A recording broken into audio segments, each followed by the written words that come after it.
بسم اللہ الرحمن الرحیم۔ کسی کا نام بگاڑ کر اس کو برے نام سے یاد کرنا یا اس کا برا نام رکھنا کیسا ہے؟ تو یاد رکھیے، کسی بھی مسلمان بلکہ ذمی کافر کو بھی بلا حاجت شرعیہ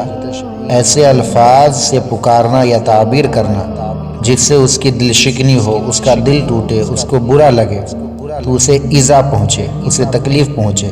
تو یہ شرعاً ناجائز اور حرام ہے، اگرچہ فی نفسہ ہی سچی ہو، کیونکہ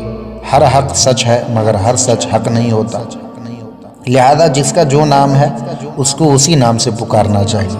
اپنی طرف سے کسی کا الٹا سیدھا نام جیسے لمبو، ٹھگنو، کالو وغیرہ نہیں رکھا جائے۔ عموماً اس طرح کے ناموں سے دل آزاری ہوتی ہے، سامنے والے کا دل ٹوٹتا ہے اور اس سے وہ چڑھتا بھی ہے، لیکن پکارنے والا جان بوجھ کر بار بار مزہ لینے کے لیے اسے اسی نام سے پکارتا ہے۔ ایسا کرنے والے کو سنبھل جانا چاہیے، کیونکہ اللہ تعالیٰ کا ارشاد ہے وَلَا تَنَابَزُوا بِالْأَلْقَابِ بِئْسَ الِاسْمُ الْفُسُوقُ بَعْدَ الْإِيمَانِ۔ اور ایک دوسرے کو برے نام سے نہ رکھا کرو، ایک دوسرے کا نام برا نہ رکھا کرو، ایک دوسرے کو برے نام سے، غلط نام سے، چڑھانے والے نام سے نہ پکارا کرو،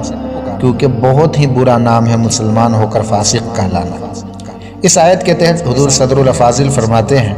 یعنی وہ نام جو انہیں ناگوار معلوم ہو۔ حضرت عبداللہ ابن عباس نے فرمایا کہ اگر کسی شخص نے کسی برائی سے توبہ کر لی اور اس کو بعد توبہ اس برائی سے عار دلانا بھی انہی ممانعات میں داخل ہے۔ بعض علماء نے فرمایا کہ کسی مسلمان کو کتا یا گدھا یا سور کہنا بھی اسی میں داخل ہے، اور بعض علماء لکھتے ہیں کہ اس سے وہ القاب مراد ہیں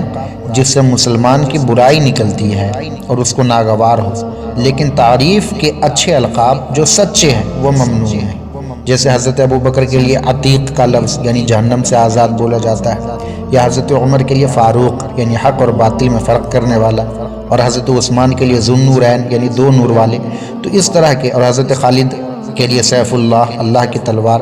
تو یہ سارے جو نام ہے، القابات ہیں، اسے برائی نہیں جھلکتی ہے۔ ہاں، کچھ ایسا نام ہے جس سے برائی جھلکتی ہے، کسی کو کالو کہہ دیا، کسی کو ٹھگنو کہہ دیا، کسی کو لمبو کہہ دیا، کسی کو اور کسی طرح سے چڑھانے کے لیے کہے، تو یہ غلط ہے۔ اس کے لیے یہ حدیث یاد رکھنا چاہیے جو حضرت سیدنا عمیر بن سعد سے مروی ہے کہ حسن اخلاق کے پڑھ کر نبیوں کے تاجور محبوب رب اکبر صلی اللہ علیہ وسلم نے فرمایا،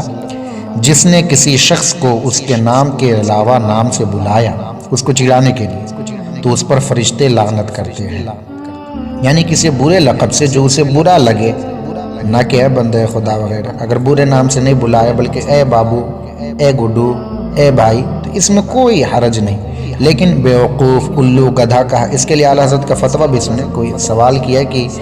جو شخص کسی عالم کی نسبت یا کسی دوسرے کی لفظ مردود کہے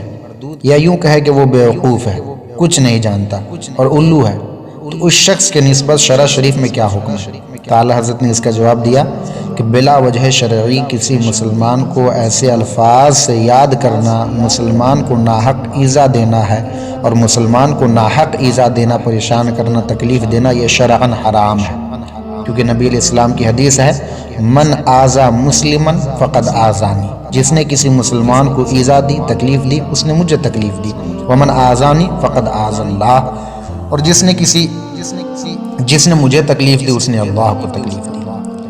جس نے بلا وجہ شرعی کسی مسلمان کو تکلیف دی وہ مجھے تکلیف دیتا ہے، اس لیے اس کو اس طرح کے ناموں سے بیوقوف، الو، گدھا یا اور اس طرح کے الفاظ سے اگر نام لے کے پکاریں گے تو اسے تکلیف ہوگی، اور یہ تکلیف دینا حرام ہے۔ اس لیے اس طرح کے نام کسی کو پکارنے سے بچنا چاہیے، بلکہ محبت والے نام رکھنے چاہیے۔ اپنے ہیں کوئی پڑوسی ہے یا گھر کے لوگ ہیں، ان کے ناموں کو تصغیر کر کے پیار والے نام رکھ دینا چاہیے۔ یہ حضور کی عادت کریمہ تھی۔ دیکھیے حضرت سیدنا عثمان غنی کو آپ یا عسیم کہتے تھے، تصغیر کر دیتے تھے ان کے نام کو۔ حضرت انس کو یا انیس، اور ایک صحابی کو آپ نے جو حضرت جابر ہے ان کو یا جبیر کہتے تھے، اور حضرت مقدام کو یا قدیم کہتے تھے،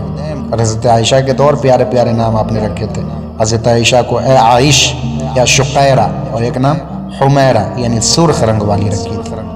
تو اس طرح کے اچھے نام رکھنے سے کوئی ممانعت نہیں ہے، لیکن غلط نام سے چڑھا کر کے کسی کو پکارنا یہ سخت غلط ہے، گناہ ہے۔ اللہ تعالی ہمیں اس سے بچنے کی توفیق عطا فرمائے، آمین۔